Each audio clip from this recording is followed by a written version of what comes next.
অনেক আশা করে তোমাদের ছোট লিটিল গোল্ডকে আজকে দেবী দুর্গা সাজিয়েছিলাম। ভেবেছিলাম অনেক সুন্দর সুন্দর ফটো হবে, ভিডিও হবে, সেগুলো তোমাদের সাথে শেয়ার করব।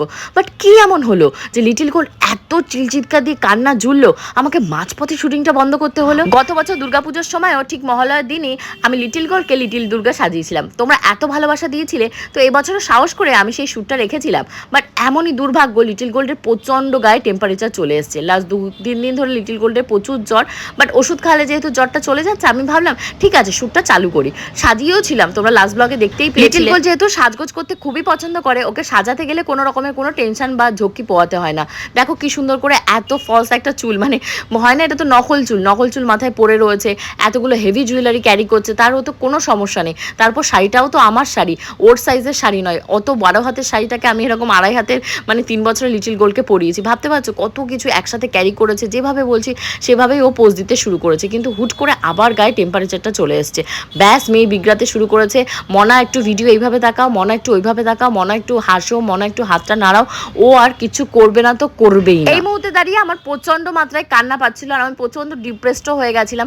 কারণ এত কষ্ট করে আলতা ফালতা পরিয়ে লিটিল গোল্ডকে রেডি করেছি। এই শ্যুটটা যদি আজকে ক্যান্সেল করে দিই বা বন্ধ করে দিই, আবার কবে লিটিল গোল্ডকে এইভাবে সাজাবো, সেটাও তো একটা চাপের ব্যাপার না। সারাটা দিনই কিন্তু আমি ওর পেছনে আজকে ব্যয় করেছি, নাওয়া খাওয়া সমস্ত ছেড়ে সেই সকাল থেকে রাত পর্যন্ত লিটিল গোল্ডকে সাজিয়েছি, ভিডিও এডিটিং করেছি, তারপর আপলোড করেছি। লিটিল গোল্ড প্রথমের দিকে শ্যুটটা কিন্তু খুব সুন্দরভাবে আমাদের সাথে করে নিয়েছে, কিন্তু যতটা টাইম গড়িয়েছে ঘন্টাখানেক পর থেকে লিটিল গোল্ড আর মানে কিছু সহ্যই করতে পারছিল না। পরে আমি ওর গায়ে হাত দিয়ে যখন টেম্পারেচারটা দেখলাম টেম্পারেচারটা আসতে শুরু হয়েছে। আর কি বলবো, ওয়েদারটাও এত পরিমাণে গ্লুমি ছিল, মানে হুট করে ঝিমঝিম করে বৃষ্টি চলে এসেছে। আর তো ওকে নিয়ে এখানে থাকা যাবে না, এবার আমাদের ঘরে চলে যেতে হবে। একটু ওয়েট করতে না করতে বৃষ্টিটা আবার বন্ধ হয়ে গেছে। লিটিল গোল্ডকে বলেছি, মা তুমি কি আর ভিডিও করবে? তখন ও নিজে থেকেই বলছে, হ্যাঁ মা আমি বাকি ভিডিওটুকু করব। তারপর যে কটা শ্যুট কোনোভাবে আমি শেষ করেছি, মানে একবার ঘুরতে বলছি, একবার একটু চড়তে বলছি, মানে কোনোভাবে যদি শর্টগুলো পাওয়া যায়। তোমরা অলরেডি ভিডিওগুলো দেখেছো, এত ভালোবাসা দিয়েছো, তার জন্য আমি ভাবলাম তোমাদেরকে একটু দেখাই বিহাইন্ড দ্য সিন, কতখানি মানে ট্রাভেল আমাকে করতে হয় এই ছোট লিটিল গোল্ডকে এইভাবে তোমাদের সামনে প্রেজেন্ট করতে। তো লাস্টে আর লিটিল গোল্ডের দ্বারা হচ্ছে না, ও কান্নাকাটি প্রচণ্ড জুড়েছে। সে আর করবে না তো করবেই না। ওকে জুস এনে দেওয়া হচ্ছে, চকলেট এনে দেওয়া হচ্ছে, কোনোভাবে হচ্ছে না। আমার দেবী দুর্গা আমার উপর এবার রুষ্ট হয়ে গেছে। অগত্যার আর কোনো কিছু না দেখে লিটিল গোল্ডকে নিয়ে আমরা এবার ঘরে চলে গেছি।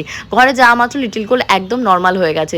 মেন ব্যাপারটা কি বলো তো, অনেকক্ষণ ধরে বাচ্চারা শ্যুট করলে না এরকম একটু হয়ে থাকে। দেখবে বাচ্চাদের এক নাগা যদি তোমরা পড়তে দাও বা ওদের অপছন্দের জিনিসটা করতে দাও, তাহলে কিন্তু ওরা ঠিকভাবে করে না। যেহেতু লিটিল গোল্ড সাজগোজ পছন্দ করে, ফটো তুলতে ভিডিও করতে পছন্দ করে, আমার মনে হয় তার জন্যই হয়তো আমি ওকে দিয়ে এই ঘন্টাখানেকের ভেতর এই শ্যুটটুকু করাতে পেরেছি। তারপর আস্তে আস্তে ওর যে সমস্ত জুয়েলারিগুলো ছিল যখন আমি খুলছিলাম, বা ওর কস্টিউমগুলো যখন আমি খুলছিলাম, তখন আমার নিজেরই খারাপ লাগছিল যে ও ছোট্ট একটা মানুষ, যার এখনো 3 বছর হয়নি, এত